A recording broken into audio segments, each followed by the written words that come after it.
Hello, we are back. Series 2 of Pitch Talks, bringing you the game. Doesn't it feel good to be back? If this is your first time tuning into Pitch Talks, where have you been? You've missed so much. And if you're returning, then thank you for coming back. Sam, isn't it great to be back? What? Where'd you go? You said you were going for coffee a month ago. What's going on?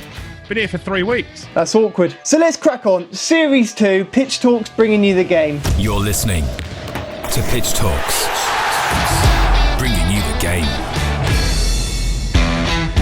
Some fantastic guests coming up, telling us all about their roles in sport and what it takes to start a career in a similar field. No pun intended. So today we introduce the very brilliant Andrew Spence, radio producer at talkSPORT and co-owner, projects manager and producer at Unedited. So thanks for joining us, Andrew. How are you? I'm alright, how are you guys? Thanks for having me on. So talkSPORT and Unedited, both fantastic. We'll come on to them a little bit later on. I'd love to understand where it all started for you. Was this production the career path you always wanted to do? Yeah, I've been in radio for about...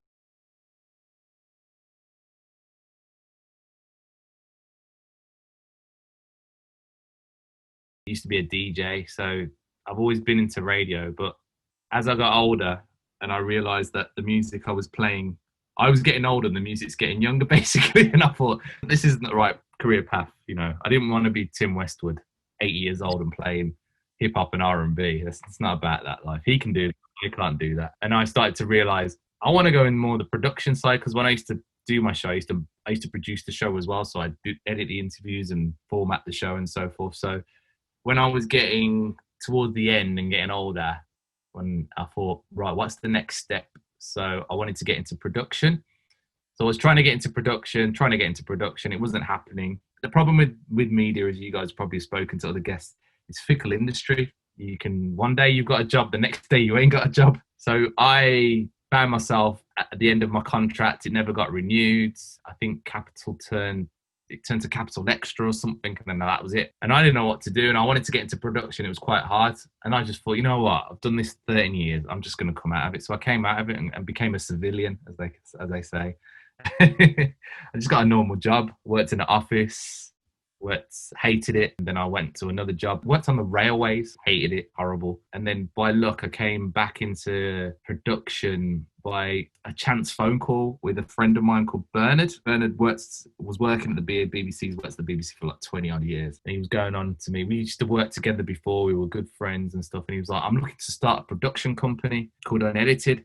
I don't know if I should really do it. And I was like, yeah, let's do it. And then, so that began the journey of becoming a producer and doing production. And at the same time, I was just applying for jobs in radio as a producer. But you know, when you do it half-assed because you think, I'm going to get the job. I've been at it for so long. I'll just send this CV and whatever happens, fire off stuff. And then I got a call back from News UK, and News UK are the people that own talkSPORT, Talk Radio, Times Radio and everything and whatnot, and The Sun. And they asked me, do you want to come in for an interview to be a producer on Talk Radio? And I was like, all right then, okay. I didn't know anything about Talk Radio, never heard of the station. And obviously you do some research, you find out what it is. And I was like, this is interesting. So I went into the interview again, no expectations. I got to the interview and I saw my ex-boss, who was my boss at Chrysalis when I was at Galaxy. He was for like 8 years, and he was a boss of Virgin Radio. And he was like, what are you doing here? I was like, I've gone for an interview. And he's like, oh my God, why didn't you tell me? And then luckily I got the job. I think he must have put in a good word for me, which is another thing I should say to people: never piss off people, because if you're horrible to people on the way up, when you're on the way down, then they're gonna have no time for you at all. So luckily I got a job at Talk Radio. I started producing a show with Penny Smith. But I've always loved sport. I've always been into football. I love football. So I always wanted to get into sports broadcasting. And then after a year at Talk Radio, talkSPORT saw me. I went up to the guy and said, I just had a frank conversation with him. And then I said to him, get me on the station. And then by hook or by crook, basically I said to him, you've got a diversity issue at talkSPORT. It's just full of men. You need to diversify it up. Full of white men, basically. And he was like, oh my God, yeah, you're right. And then I got a job basically producing the weekend breakfast show on talkSPORT. At that time was hosted by Tony Cascarino and Georgie Bingham. And then at the same time, aligned with that, Unedited was happening and we were starting to produce things, podcasts we were going into, we were producing stuff for the BBC and so forth. And now we are at this present point where we've got lots of titles out. Some are sport related, some aren't sport related. And then obviously still working on talkSPORT and doing stuff with them as well. So, I mean, it's a long story, but that's basically where we are now. You're listening to Pitch Talks, bringing you the game. So it would be great to learn then a little bit about the behind the scenes, say, for talkSPORT. Yeah. As avid football fans ourselves and sports fans, you know, we've listened to it on the radio, so obviously we hear quite a lot of the content that all the fans get to hear. But to have this opportunity to be able to learn a little bit about what happens behind the show. So, you know, before going on air and during broadcasting, what actually happens? Because I can imagine there's quite a lot of planning to keep up with the news that's happening as you're presenting. Yeah, I mean, you'd think that, but you've got to remember, talkSPORT is 24 hours, so the news cycle continues and you'll probably end up talking about the same thing. So you need to think of a different angle to come from that subject matter. At the time of recording, a lot of stuff is being said about Ozil and he's probably just going to end his career and just run it out. But you've got to think of different ways to look at the angle of that. And also last night's results. So as I said, the time recording, Champions League was on yesterday. So you've got to look at stories of how you can do it. Because at the time recording, it's a Thursday, I'll be producing Kickoff this evening, 7 till 10 with Darren Lewis and Hugh Wiesencroft and Sean Goater's on. And so we'll be after Adrian Durham and we have to figure out that we don't want to talk about the same thing as Adrian Durham. So we've got to do it differently, but obviously talk about the same things, but from a different perspective. So it's about planning stuff that isn't the same as the show previous, basically, to you. So, and that's how we do it. And then we just have to be aware of any breaking news or anything that happens. Because it's, like you say, it's live, it's happening as and when. This is Pitch Talks. You've been a producer now for a number of years at a couple of different places. How do you feel before going on air? Do you still get nervous, or is it just kind of like the day job, this is what I do? Depends what's happening. If it's a normal show, not really. I'm quite a laid-back guy anyway, so, you know, if it's something big, then you will get nervous. I suppose the only time when you start, the adrenaline starts rushing and you kind of get a little bit of nerves is if there's a big breaking news story. That's what to me, excites me. But if we know everything's pre-prepared and something's happening, I'm pretty cool about it. I suppose the presenters are more nervous than me. It's my job to keep them calm, because if I'm nervous, then they'll be nervous. So is there quite a lot of communication between you and the presenters during the show? Yeah, you've got a thing called talkback, and you talk in their ear like on TV, and you have to tell them what's going on, what's happening next, do this, don't do that. So-and-so is ready to talk to the guests on the line. You have to tell them what's going on. I can imagine it's also like really fast-paced being with that then, as you said, because when the news happens, you don't know when a news story is going to break through. Oh, yeah. I mean, we can prep this show, and something could happen and the whole show goes out the window and you just change it. But that's good. Because when there's a breaking news thing, the time goes really quick. It just goes like that. It's kind of exciting, and you can there's more discussion points, because the football can be quite dry sometimes, especially when there was lockdown, there was no football. We were going and we were talking about football and there was no football being played. That was the hardest. Coming up with top 5 football boots and top 5 shirts and top 5 defence. It sunk to new low and depths of creativity, but it worked because, you know, you had to keep the football fan kind of entertained. With the likes of talkSPORT, there is quite a lot of fan engagement, so you do get quite a lot of like phone in. So how does that work? You get so many listeners, and obviously you've got such a limited time to get through so many. How do you begin to cycle through all of the phone calls, choosing the best ones through onto the show? You have a broadcast assistant that sits and he just filters the phone calls, basically. And if they sound good and if they're worth going on air, the more outrageous, obviously, the better. Because it sparks up conversation and argument, which is brilliant. And it's great listening to it. But yeah, you get somebody that sounds good and that's got some good points, and points that kind of can be opposite to the presenter. If they're the same as the presenter, then it's, in my opinion, it's pretty boring. I don't like get along shows. You want fire. You want disagreement. That's football, isn't it? Hence why so often you'll get a delusional fan on that will have an absolute outlandish opinion, and the presenter's just going, sorry, what? And you then have sort of like a semi-argument. You know, I've heard so many stories of them. But I mean, how does that vetting process work? Obviously, you said you've got a broadcasting assistant. I mean, does the person phone up and then you've got sort of like a 30-second clip, or have they sort of asked all their questions already? I'm more thinking because I can remember a couple of examples, I think with talkSPORT, where someone got through and may have said something that they probably shouldn't to one of the ex-presenters. You vet them and you say, what have you got to say? And they'll say their point, and then I will say to the broadcast assistant what they like, and so they're really good, or they'll say, nah, don't get them on, they're boring, or they're not good. And then they'll come on. If somebody says something they shouldn't say, we've got a thing called the dump button. So we just dump what they say and then we just cut them off. There's a delay. We're 14 seconds behind what happens. So things should never really go out because there's always a chance to dump it. I did always wonder that because it just sounds like it's so easy off the tongue. It's so flowing. I'm like, I don't think I could string all those words together without having to take a moment pause or an or an ah. Like just listening to when we edit these podcasts. Yeah, well, I mean, they do and ah because that's part of normal conversation. So you don't want it too perfect, because when you're talking about football wherever you are, or you're talking in the conversation, you do and ah, that's natural flow of conversation. You don't want it too perfect.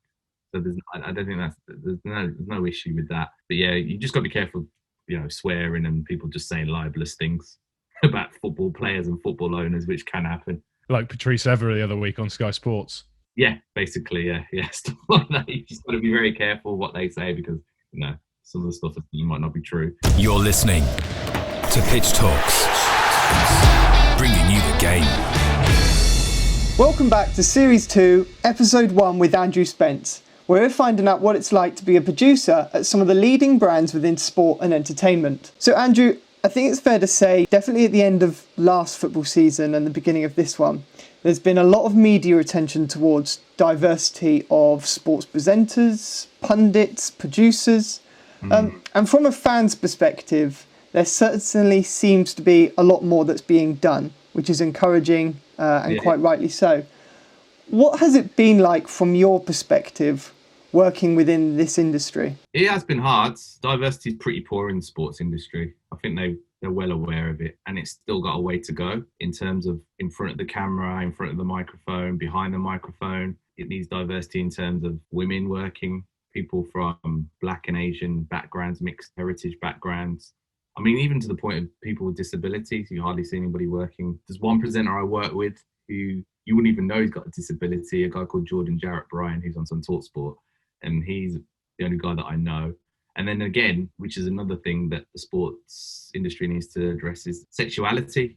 You don't have hardly any openly gay women or men presenters. I mean, they don't have to tell you that they are, but you don't have that because of obviously the perceived notion of football. Football is so tribal and it's all about men, and it isn't. The game's changing, the fan base is changing, the way we look at things is changing. So things are changing, but we still got a long way to go. A long way to go, definitely. Obviously, it's encouraging because, you know, again, watching Sky Sports, you see the introduction now of especially like Mika Richards or some of the other Women's Super League players coming on, like Alex Scott, and then you've got talkSPORT yourself with Laura Woods. So do you think it will start ramping up because these young people aspiring to be, you know, pundits or presenters have actually got some idols to look at now, whereas before they didn't? No, it's definitely changing. I mean, the management at talkSPORT, I can't speak for Sky Sports, I don't work there, but at talkSPORT, they are on a drive to address it. They've noticed there was a problem on air, and now they're trying to address it behind in the production staff. So they're on that course to do it, but change is a slow thing, isn't it? It takes a while to change anything with anything there's an imbalance. So it looks good. I mean, on talkSPORT's wavelength, I can tell you that it looks good, but I don't work at the other companies, so I can't see. But I mean, Sky looks good in front of the camera. I don't know what it's like, you know, behind the camera. So it's good. It's what you want, isn't it? It's the evolution of football in all types of things, from tactical to diversity to everything. It has to move on, doesn't it? Absolutely. I imagine over the years, you've seen, met and interviewed so many incredible people. I think I read somewhere your portfolio, you've interviewed artists such as Kanye West, Rihanna, Jamie Foxx, and then you've got sports stars who've probably come through the doors at talkSPORT. What's been your favourite memories or experiences, you know, throughout your whole career? Oh, that's a hard question, because that's like picking your favourite child, isn't it? You don't have. They're all great memories. I mean, my career's been in two parts: in front of the microphone, behind the microphone, music and sport. Obviously, like you said, I've met, I've interviewed people like Kanye West and Rihanna and all those type of people, and then met sports stars, and you work with them. To me, like working with footballers is mad. It's so strange because these are the people you watch, and now you WhatsApp them to ask them to do something. This is really strange, you know what I mean? You talk to them. Obviously, they're normal people, but you've grown up, watching them as footballers, and you work. I work with people like I'm saying, oh, Sean Goats is on today. I've had to message him, oh, what time are you coming? Make sure you're not late.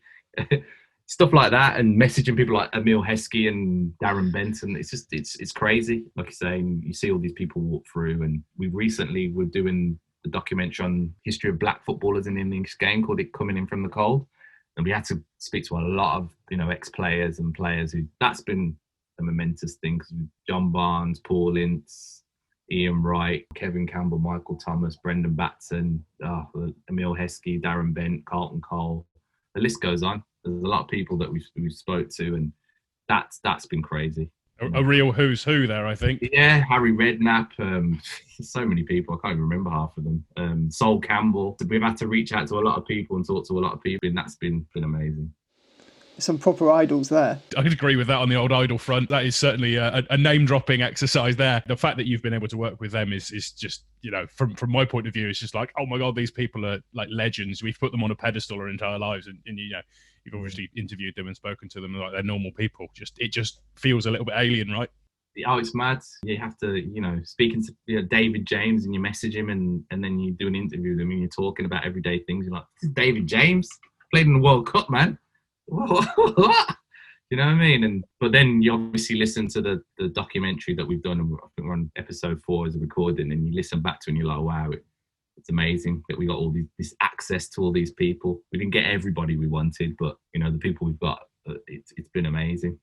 Must be some really eye-opening stories that they tell. Again, from a fan's perspective, you just see them playing football and you hear some of the stuff in the news, but hearing stories from first person, it must be like jaw-dropping. Oh, definitely. This piece isn't just I wouldn't say just black history. I'd say it's sport. It's football. It's our sport. It's our sporting history. It's our football history, because these players are a big part of the game. But yeah, hearing their stories, talking to the likes, like I said, of John Barnes, Sol Campbell, Paul Ince, and those type of players. Even talking to people like Harry Redknapp. Talking to Harry Redknapp is great anyway, because he's just got 20 million stories he could tell you, because he's such a nice guy. But working with certain people, I work with Tony Cascarino, I work with every week. He's such a nice guy, and he's got so many stories he'll tell you every week about football and footballers, and you just sit there and just like, wow, it is amazing. That is the great part of it, hearing these players and their stories and them telling you things, what happened, and you get the insight. It is great. You're listening to Pitch Talks. So I think it's probably fair to say, quite a few people that will listen to this podcast, if they didn't already want a career like yours, they might now do, especially those football fans. Yeah. So for those wanting to perhaps get into radio production, or even becoming a producer, a presenter, what would you recommend to these people looking to start a similar career? Well, you got to remember, I'm saying the great things about the job. There's a lot of hard work, as in any job. Obviously, that you have benefits and so forth, but for getting into radio and media is hard. You guys have probably spoken about that with many guests. I always say it's very hard. There's limited amount of space, and a lot of people want to be in it. So I'm a privileged person that I am working in that industry, and I'm lucky that I've got the job that I have. It's hard work. You've got to be eager. You've got to show that you really want it. You've got to network. These are simple things, but you can't go into work being miserable. You've got to be friendly, and if you've got to stay extra 5 hours and you're not getting paid for it, you've got to stay the extra 5 hours and do it, because later on down the line, they'll recognise that and say, oh, so-and-so he stayed 5 hours. He was really, really good. Oh, we'll consider him for this or something, And you've got to learn that people say no to you and you will be rejected. But it doesn't mean you just stop. You just got to keep going, knocking on the door. And yeah, you just got to prove yourself. And I'd say never be late, be organised, and be enthusiastic. And when you're starting out, you've got to put in the grind and don't say no. Don't say, oh, I'm not going to go make tea. I don't make tea. You're going to have to make tea sometimes. Just on to sort of follow on from, I noticed that you volunteered at Sky Sports for a couple of years. Does that sort of, I mean, that obviously falls in line with what you've just said about the fact that you've got to put the time in. Do you think that helped open doors later on down the line? Yeah, of course, it all helps because you don't know who knows people, because this industry is so incestuous. Everybody knows each other, and you do one foot wrong, they'll be like, oh yeah, I remember that so and so. I wouldn't. What do you think of that? I wouldn't go with him. They wouldn't say, but yeah, I think it just helps because it just shows when you're volunteering and you're doing stuff and you're doing enough things off your own back and you're paying your tube fare if you live in London, or your bus fare or whatever, to go in at 5 o'clock in the morning to sit in on something just because you really want to get in that industry, that it shows that you've got initiative and that you're willing to do stuff. So yeah, of course, any volunteering, any work experience, any internships is one thing that I think if you're going to do an internship, I think companies need to pay for your travel or something, because it's not fair. That's just a form of free work for 6 months, and I don't really kind of agree with that. You need to pay your interns. But something like work placements or like a week working, do it, because you never know what will happen. If you really put in and speak to the right people, you'll be fine. Don't go into workplaces and be really quiet and just sit in the corner. I wouldn't do that. I would just get to know everybody. Don't be shy. I think that's another thing as well, isn't it, about the big brand names, let's call it, because yes, they're all like London based or major city based, and to work for a company like that, especially at early stages, coming straight out of university or early on in your career where you're just starting out, to be able to afford to be able to get to work, that's just a challenge for many people. Yeah, I agree with that. That's another thing to do with diversity. It's not just about the colour of your skin or your gender, it's also a class thing as well. A lot of working class people can't afford to come and work in London and have their mum and dad pay or know somebody that'll put them up in a week in London. That is the thing. I'm from Birmingham and I started off locally, but it was like 20 years ago when there was more local stuff. A lot of the local stuff's disappearing, a lot of the local hubs, which is a shame. Yeah, that's the problem. There is a problem with the whole class system, because there's a lot of middle class to upper class people that work in the media because one, nepotism is a big thing, and two, your parents can kind of pay for your tube fare or your train fare down there, and or somebody that lives in London. It's about luck. It is hard. It is very hard. The only last thing was obviously we've interviewed a producer that worked for the ECB and also video media. So it's nice to sort of speak to you about sort of the differences between that and radio. The fact that you don't have to produce something for people to see, although I'm sure you guys probably have a camera rolling just for sort of behind the scenes stuff that you sometimes release. Is that the case? Yeah, so with that, there's a social team. So there's cameras in the studio that films everything, and they deal with that. So if you're looking to go and, if you don't want to do radio production, there's always the world of social media, just grow it. And at the same time, you'll have people that are listening to this. You can start your own thing. You've got the tools there. You can, like you guys have, you can go on YouTube, film it, put out podcasts. But you've just got to keep doing it consistently. This is the thing that you've got to tell people. Overnight successes are very rare and far and few between. Out of every one person that goes viral, there's a million others that are doing it. But you've just got to keep doing it. And sometimes you think, I've got to give up because I'm only getting like 15 views or something like that. But you just got to keep doing it. Look at YouTube tutorials of how to work the system and all that. And then one day, you may get something. But yeah, video and radio are different. Video is obviously sound and visuals, isn't it? So it's a bit harder to get into. But it pays more, I suspect, because of the double thing. It's the same elements of getting into any part of the media, whether it's that, like I said, hard work, getting to know people, networking, speaking to people, the same things, same rules. I think that same rules apply to any job that you're going to do, really. I think if I was to summarise this, it would be creating your own destiny. Exactly, yeah. And having the right attitude to go, you can't rock up and be late on your first day and... you know what I mean? Or, when you go on lunch break, just take an hour and a half. No, don't take it, you know what I mean? You can't do stuff like that because first impressions do count. They really do. And I think that quite nicely wraps up this episode today, Andrew. It's been an absolute pleasure to have you on Pitch Talks today. It's been great hearing some of the behind the scenes about the shows we all know and enjoy. It was also really enlightening just to hear the start to your career and how you'd recommend people to follow a similar career to yours. That concludes episode 1 of our brand new series, where we've been talking to Andrew Spence on being a producer at talkSPORT and Unedited. the ongoing work to improve diversity in sport, and the old pre-show nerves. So Andrew, thank you for your time today. No problem. And thank you for joining us on Pitch Talks, bringing you the game. Thank you for listening to another episode of Bringing You the Game by Pitch Talks. For more information on our latest episodes, careers advice, or to even get involved as a guest, get in touch with the team at mitch@pitch-talks.com. That's mitch@pitch-talks.com, or send us a message on any of our social media platforms. Thanks for tuning in. Bringing you the game. Pitch Talks. All Pitch Talk content is copyright protected. Pitch Talks.